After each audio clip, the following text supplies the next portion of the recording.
Pemirsa Komisi 2 DPR RI hari ini memanggil KPU dan Bawaslu terkait laporan BPK yang menemukan ada dugaan penyimpangan dana pemilu tahun 2013-2014 sebesar 334 miliar rupiah. DPR mengaku akan menelusuri temuan dugaan penyimpangan tersebut sekaligus memastikan pelaksanaan Pilkada serentak 2015. Seperti apa hasil dari pertemuan KPU dengan DPR hari ini? Akankah audit yang dilakukan terhadap anggaran pemilu bisa membuat jadwal Pilkada serentak mundur? Benarkah desakan DPR terhadap audit anggaran pemilu murni dilakukan untuk melahirkan penyelenggara pemilu yang bersih, atau ini hanya strategi politik DPR untuk memuluskan kepentingannya? Kita akan mendiskusikannya langsung dengan saat ini yang sudah hadir di studio adalah anggota KPU Hadar Nafis Gumai, dan nanti kita akan mencoba bergabung dengan BPK dan juga akan menghadirkan komisioner Komisi 2 DPR. Saya akan langsung menyapa Pak Hadar. Selamat sore Pak Hadar. Selamat sore. Iya, terima kasih sudah hadir di studio kami. Sama-sama. Pak Hadar, kalau kita boleh tahu apa hasil pertemuan tadi? Ya, saya kira kami diminta untuk menjelaskan tentang temuan dari audit BPK, ya, audit yang untuk tujuan tertentu, gitu ya. Benar, ada perbedaan antara undangan dengan apa yang kemudian dibahas? Nah, sebetulnya administrasi saja, bahwa kami sudah mengetahui ada tambahan agenda, iya. Karena waktu itu kami dapat kontak lewat telepon antar staf DPR sama staf Artinya secara lisan sudah diberitahu bahwa sudah, akan dibahas tentang temuan BPK? Walaupun waktu itu dikatakan nanti yang tertulisnya akan disampaikan. Tetapi sampai tadi pagi tertulisnya tidak ada. Yang ada hanya agenda secara tertulis untuk membicarakan tentang pelaksanaan PKPU. Oke, jadi secara formal sebenarnya undangannya adalah membahas PKPU? Betul, ya. Tetapi tidak ada masalah, dan kami pun juga ya, karena sudah siap KPU membawa dan bahkan jawaban. kami sudah siapkan walaupun tidak serinci yang diharapkan Komisi 2 tadi. Ya. Apa sih yang kemudian menjadi pertanyaan-pertanyaan penting yang tadi ditanyakan oleh Komisi 2 kepada ya, KPU? Tentu yang pertama ekspresi keterkejutan, ekspresi besar sekali. Ada istilah ini sistematik dan seterusnya. Walaupun di antara para anggota juga kelihatan ada yang demikian, ada yang tidak terlalu yakin, begitu ya. Kemudian ada yang mau mempertanyakan atau bagaimana kalau gitu pilkadanya siap nggak dilaksanakan, dikaitkan dengan kesiapan, begitu. Nah, tapi intinya kesimpulannya, kami diminta untuk menyampaikan laporan yang lebih rinci tentang tindak lanjut yang kami katakan sebetulnya sudah kami jalankan dari hasil audit ini.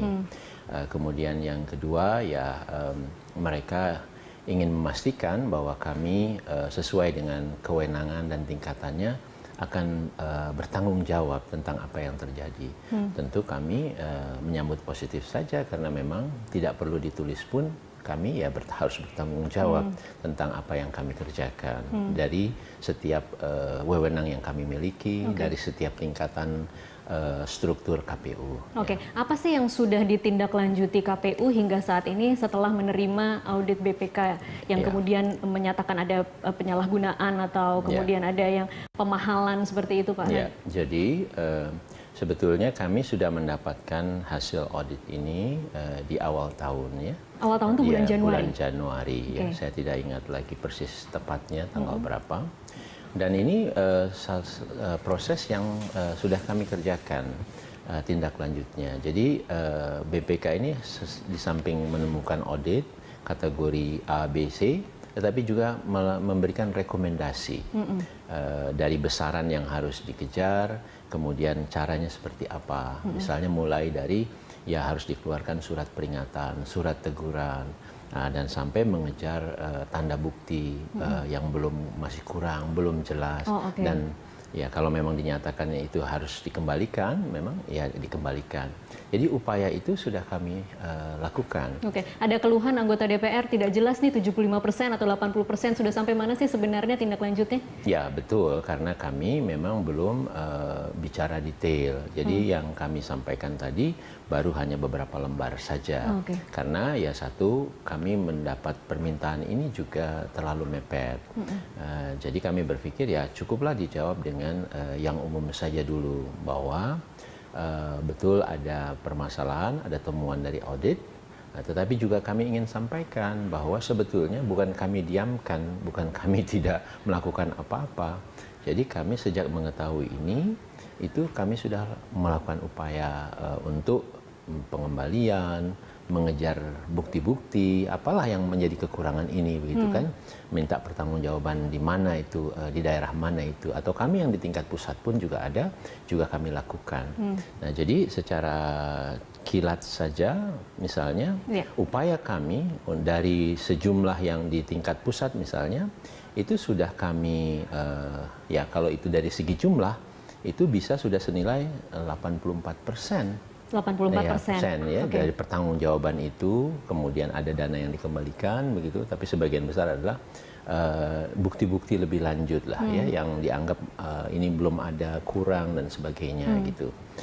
Demikian juga untuk tingkat daerah. Daerah ini kan besar sekali, KPU banyak sekali di 531 satker ya, satuan kerja. Dan itu sudah sekitar 74%. Nah, ini sudah kami proses, kami kejar, dan sudah sebagian besar sudah kami serahkan ke BPK. Nah, hanya saja ini belum reconcile, digabungkan lagi begitu kan, sehingga ya yang disampaikan BPK ya ada gap yang besar itu gitu. Nah, jadi mungkin yang belum diketahui adalah bagaimana proses setelah kami mendapatkan temuan itu yang belum dibuka ke publik atau belum diketahui ke publik. Kalau dari temuan sementara saja atau hasil tindak lanjut sementara saja, apakah KPU menemukan ada memang pelanggaran yang dilakukan secara sistematis, Pak Hadar?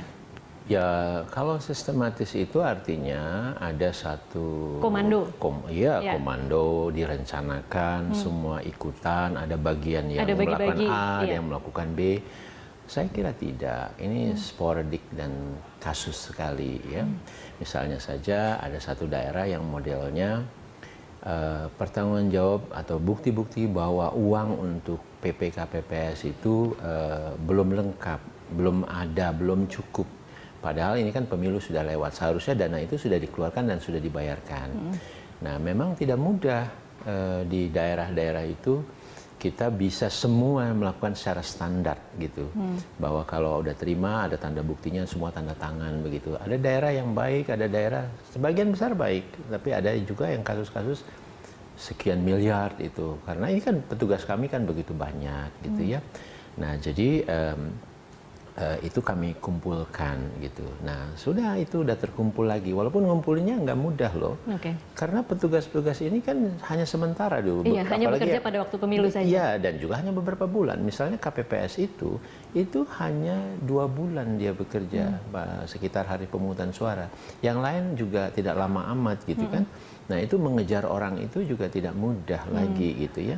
Nah, itu salah satu area. Tetapi ada juga yang memang ini orang nakal gitu ya, uang itu memang dilarikan begitu kan. Ada yang ditemukan seperti itu, Pak? Ada juga, tetapi itu tidak banyak, tetapi ada kasus-kasus seperti itu. Nah, jadi ini berusaha kami kejar gitu ya. Baik. Kalau seperti itu, apakah kemudian KPU bisa meyakinkan setelah 100% kita tidak ada masalah kok, cuma hanya barang kwitansi-kwitansinya saja yang belum masuk ke kami? Apa seperti itu, Pak Hadar? Ya tentu tidak juga ya. Bahwa kami yakin bahwa ini sebagian besar sebetulnya persoalan administrasi, ya. Tetapi bahwa 100% tentu tidak juga. Ada misalnya situasi ya, ini yang tadi misalnya fiktif perjalanan ya, tiket dan sebagainya, itu memang ada.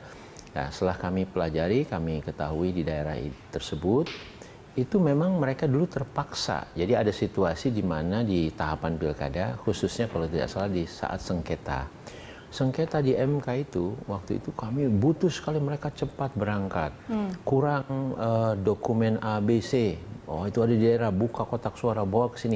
Nah, untuk mereka orang yang mana yang pergi, budgetnya dari mana, itu sangat sulit. Dan akhirnya mereka tapi harus berangkat karena dibutuhkan untuk sidang dan sebagainya. Akhirnya mereka ada situasi yang datang ke airport, ya sudah ngambil tiket orang yang lain, bukan dia. Karena itu kebetulan, ini kan ada situasi seperti itu juga di airline kita kan, situasi kita kan. Jadi ada tiket udah nama orang tapi dia yang berangkat gitu. Nah itu kan untuk dipertanggungjawabkan jadi tidak susah. bisa gitu. Ada yang seperti itu gitu. Nah ini harus dibenahi juga gimana caranya nih. Kalau udah sulit mungkin jangan-jangan satu-satunya jalan harus dikembalikan misalnya. Nah ini yang sedang kita cari jalan gitu. Itu salah satu contohnya. Oke, baik. Ya. Pertanyaan selanjutnya adalah Pak Hadar, akankah KPU kemudian membuka jika ternyata memang ditemukan ada unsur kesengajaan, ada unsur pidana, ada memang sengaja memarkup atau melarikan uangnya? Tapi nanti dijawab setelah segmen selanjutnya. Pemirsa tetaplah bersama kami.